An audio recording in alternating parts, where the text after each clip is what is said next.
When I was in Ganden, I was in my house and I was with my teacher and students, and I had a very clear dream. When I was in Ganden, I had a dream I was in Drepung. So I was in Ganden Monastery, but I dreamt I was in Drepung. I don't know why I always dream about Drepung, and I always feel Drepung is very home to me. So I dreamt I was in Drepung, and I was in a monk house, and it was ground level. And in front of the monk house, there's a little like a ditch where the drain, where the water goes in, and when it rains, the water goes off. And then over that, there's a covering where we walk over, a little stone covering. Somebody walked over, and I was coming out of the house on this side, and there was somebody on that side, and they came and they gave me a painted picture of Manjushri.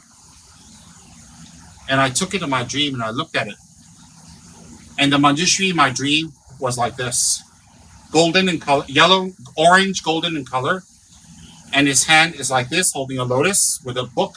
Here is holding a akasa. Here is holding another akasa. Lotus stem with a sword, and he's in the Dharma Chakra Mudra like this. And he's looking straight a little bit back. So I woke up from my dream, and I went through all my books. I asked my teachers. I went through all kind of stuff to look for that, because I've never seen that done in Manjushri, ever. I thought maybe it's just a dream. I was thinking about having an artist draw it for me and keep it, but I dare not, because I'm not an authority to make up a deity. I'm not an authority to say Manjushri looks like that, he sits like that, and then I dreamed it and it's real. I dare not. Now, if Kajaswaramji said to me he had a dream and Manjushri looked like that, I immediately reproduce it, because I trust him. I'm an ordinary person, so I dare not just make up deities. I'm very specific. And it was weird because 3-4 months later, I was flipping through a Dharma book, just reading, and I saw a picture of this Manjushri. It was a line drawing. And I read at the bottom Manjushri, and I went, oh my God. So I dreamt about this Manjushri before I had ever seen it. And then later, later when the internet came, I was just Googling around Manjushri, and I started seeing other statues. And then that's how this came to be. So we around here call the dream Manjushri, because this is the Manjushri that I kind of saw in my dream but confirmed later, and in this form. This form is very rare.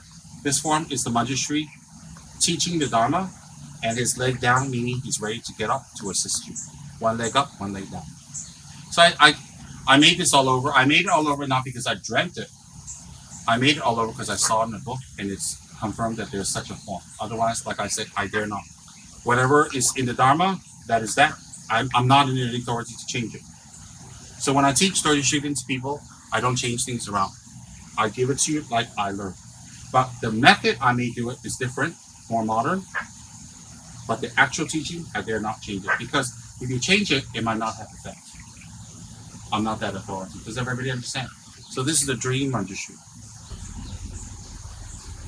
You are going to walk around 3 times. This is a stepping point. Slowly. Don't trip. A lot of things are overgrown. 3 times. And recite Manjushri's mantra. And think to yourself, very sincerely, may I gain the altruistic mind. The mind that always thinks of others first.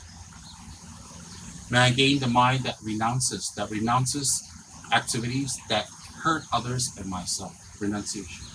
And may I gain the mind of wisdom, which is emptiness. Wisdom mind doesn't have any more projections. No more ego.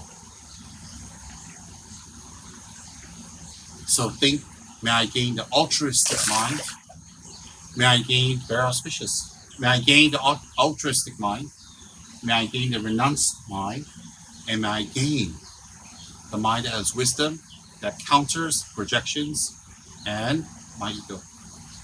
When we gain those minds, we'll be free for liberation and away from samsara. And some of us have to put up with a lot of difficulties and problems to be here and receive teachings. So we should rejoice and think, all the problems I went through, I chose it before I was born in order to overcome them and not be attached and not be harmed to practice spirituality. Okay, when I was growing up, I went through tremendous problems to reach the Dharma. Tremendous. Unbelievable. And if I had to do it again, I would. Okay, that's good. So remember, the altruistic mind, the wisdom mind. The wisdom mind counters projections and ego, and the renounced mind. The renounced mind, that the mind doesn't wish to do activities that harm others and oneself. Okay, so please put your chairs back and circumambulate.